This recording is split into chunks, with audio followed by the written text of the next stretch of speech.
Livro Aurora, O Despertar da Mulher Exausta, de Marcela Ceribelli.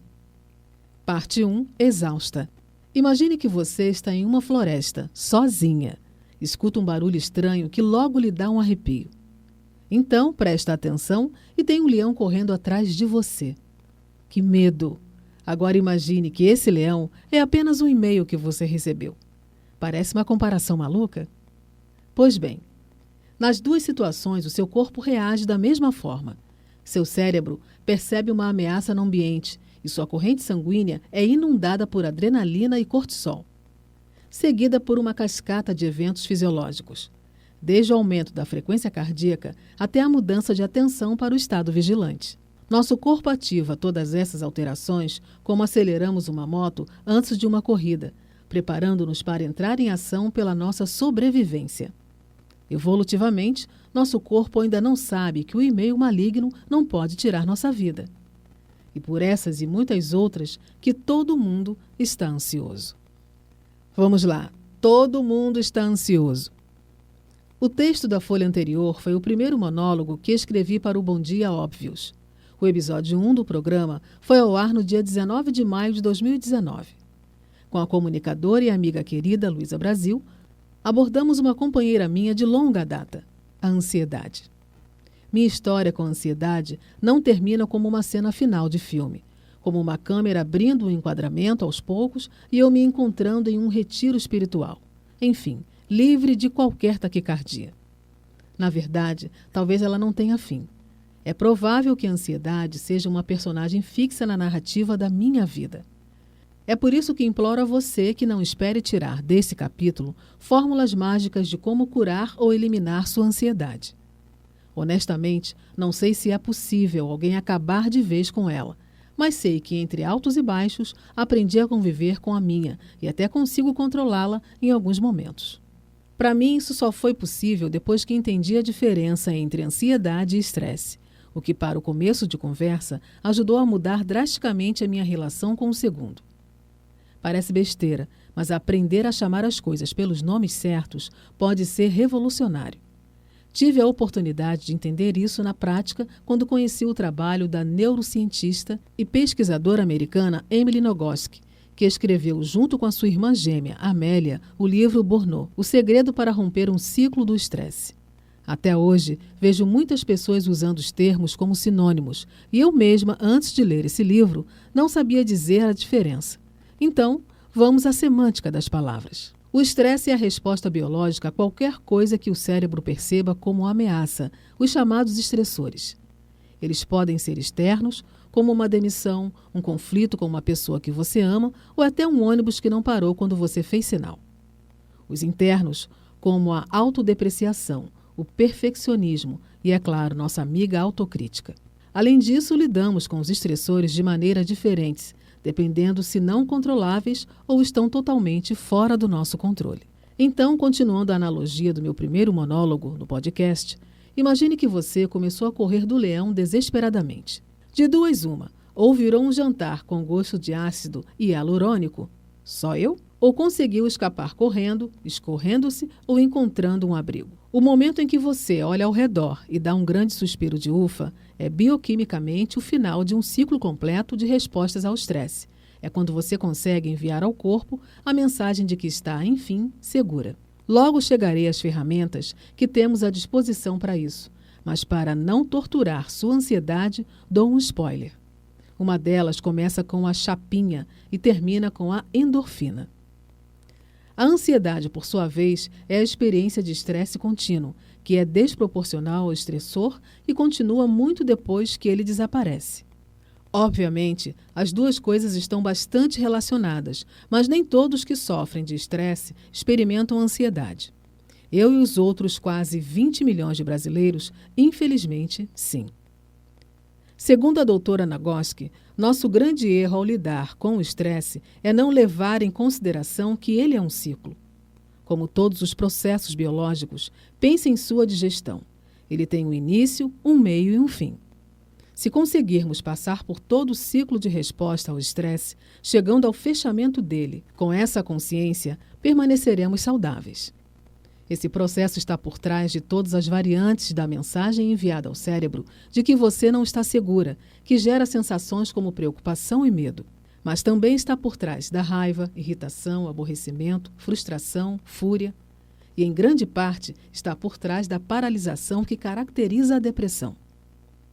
Frequentemente, esperamos que apenas resolver o problema que ativou a resposta ao estresse seja suficiente, mas o processo de lidar com a maioria dos estressores modernos é fornecer caminhos para que o ciclo de resposta se complete. A ideia é de deixar seu corpo passar para o estou em risco para o estou seguro. Lidar com nossos estressores é um processo diferente de lidar com o estresse em si. Digamos que seu estressor tenha sido uma crítica pesada no trabalho. É ilusório pensar que basta chegar em casa para imediatamente seu corpo ficar em paz e relaxado, pois você ainda não está no meio da resposta ao estresse.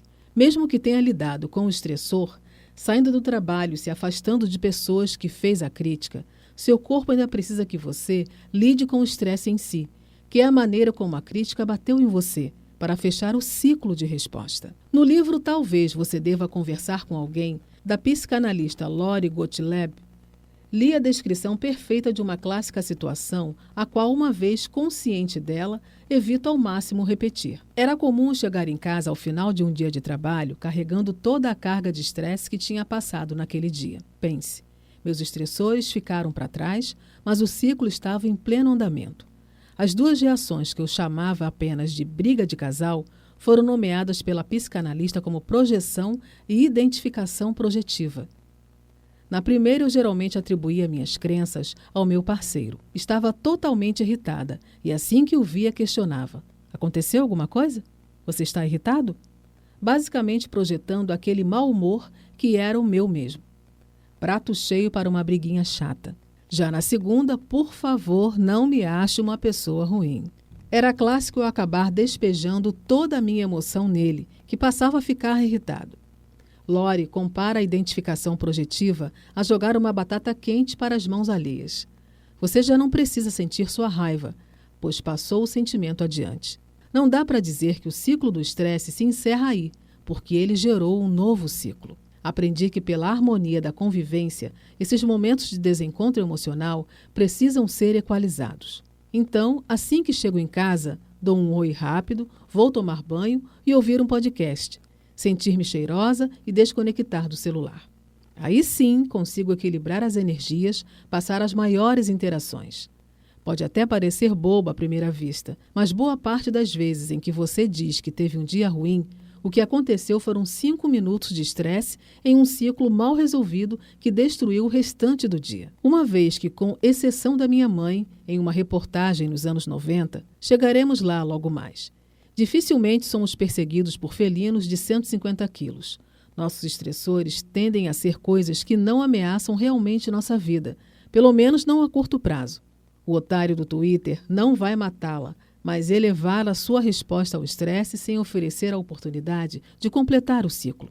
No cenário hipotético, se você der sorte e escapar do leão, ele só tornará apenas uma boa história.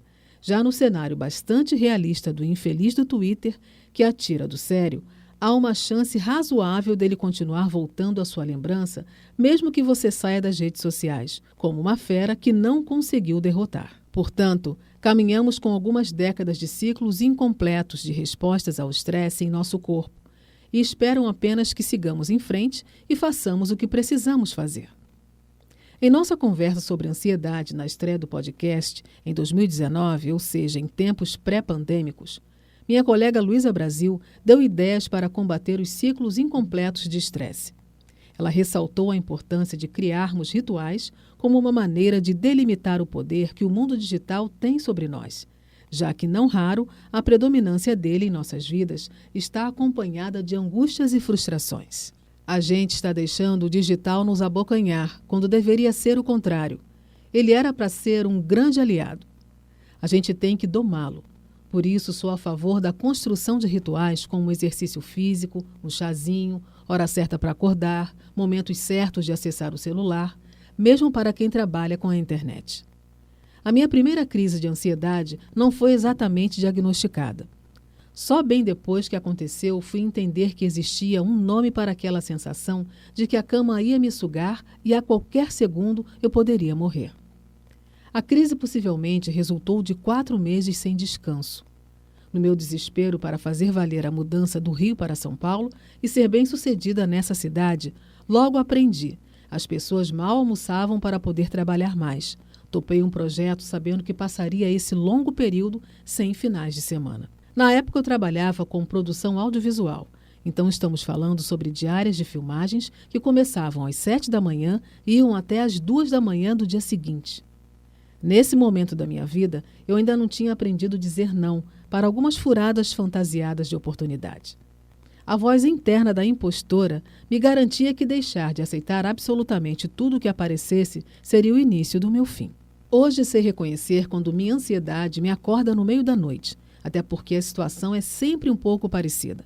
Meu coração parece que vai pular da boca, eu abro os olhos e poderia facilmente correr uma maratona com toda a adrenalina que está ali. Não é só assim comigo.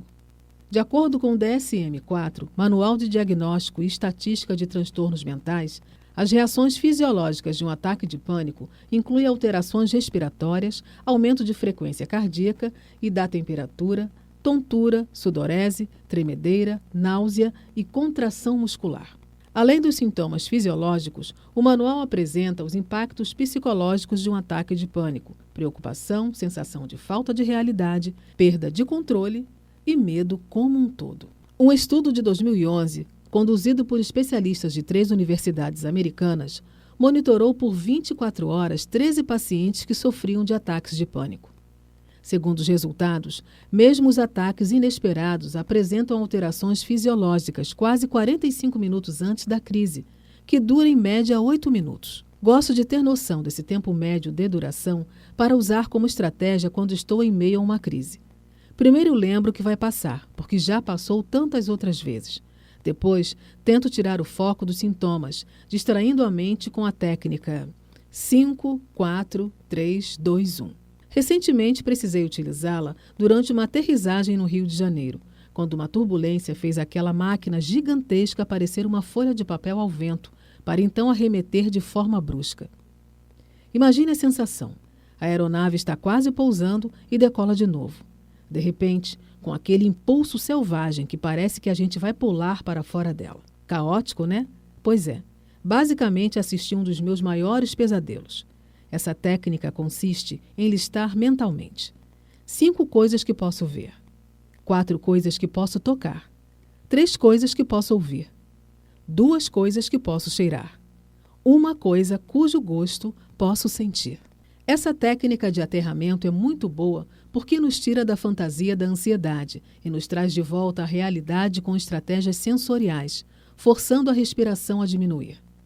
É através dos sentidos que podemos tirar o foco dos pensamentos repetitivos e fantasiosos que a ansiedade é especialista em criar e começar um processo de aterramento e contato com a realidade. Com respirações profundas, o diafragma estimula o nervo vago, que passa pelo crânio e controla movimentos involuntários do corpo. Nossa resposta de relaxamento que contrabalanceia a resposta ao estresse. Outra estratégia que já salvou foi sair para caminhar de fone de ouvido e ouvir uma música que eu amo muito, Alexa, tocar Viena, de Billy Joel.